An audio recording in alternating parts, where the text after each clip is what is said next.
President Trump pushed his lawyers in recent days to try once again to reach an agreement with the special counsel's office about him sitting for an interview, flouting their advice that he should not answer investigators' questions. Three people briefed on the matter said on Wednesday, Mr. Trump has told advisers he is eager to meet with investigators to clear himself of wrongdoing, the people said. In effect, he believes he can convince the investigators for the special counsel, Robert S. Mueller III, of his belief that their own inquiry is a witch hunt. There's a line of thinking that this is just the latest piece of an elaborate ruse by Trump and his lawyers, led by Rudy Giuliani, to make the president look like he really wants to talk to Mueller but that his lawyers just won't let him. The little secret, according to that theory, is that Trump has zero interest in testifying but wants to make it look like he does so that he looks less guilty to the public. I'm not an adherent of that theory. I've long believed that Trump is entirely sincere in his desire to talk to Mueller, for one major reason that the Times piece touches on. He thinks he can convince the former FBI director of how he, Trump, has been right about this probe all along. Remember that Trump views everything in life, from mundane conversations to billion-dollar business deals to a summit with the leader of North Korea, as face-offs, mano-a-mano tests of will and strength. The whole world is a deal and he is the world's greatest deal-maker. I'm the first to admit that I am very competitive and that I'll do nearly anything within legal bounds to win, Trump wrote in The Art of the Deal. Sometimes, part of making a deal is denigrating your competition. Sound familiar? In recent months, Trump has drastically upped his attacks on not just the special counsel investigation but Mueller personally.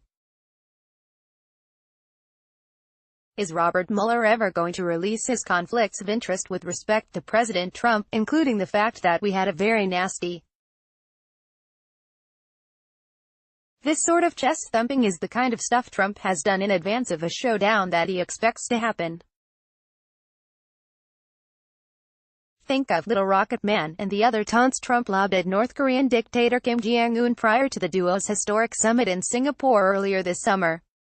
The president is following that exact same blueprint. Dodging Mueller, despite the potential legal soundness of that decision, isn't in Trump's DNA. Especially since it's no secret that he is absolutely fixated on the Russia investigation and his belief that this is all one big hoax aimed at trying to undermine his 2016 victory. And double especially because Trump views Mueller as just the sort of guy who has always fascinated him, a lifetime bureaucrat who has not only risen to the top of his field but whose intellect and toughness is revered and feared by everyone in Washington. In Trump's tweets, you can see his disregard for Mueller's sterling reputation oozing through. This guy thinks he's smarter and better than me. He's not. I'll show him. The best way I've found to understand how Donald Trump thinks about himself is as someone always on the outside looking in, face pressed against the glass as the elites pal around inside. His father was a developer in Queens but never broke into Manhattan.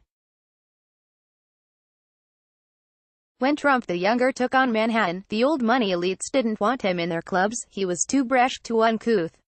Why do you think Trump built his own golf clubs?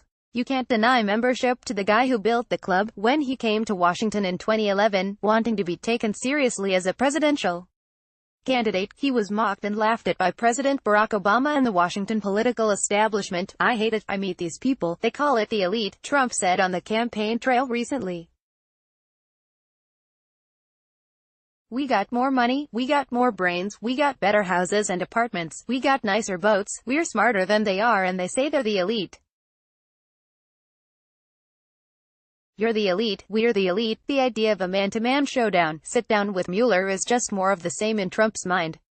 Another member of the elite who thinks he's smarter and knows better. Another chance for Trump to prove that he is the alpha, the boss, the guy who can sell anything to anyone. Trump's rational mind, and his legal counsel, may well have concluded that an interview with Mueller is a no-win situation. But reason doesn't rule in this case. This is about who Donald Trump believes he is, and who he has been his whole life. And that person is someone who not only sits down with Mueller but who proves to the former FBI director, and everyone else, that Trump was right all along about this special counsel investigation, and about everything else.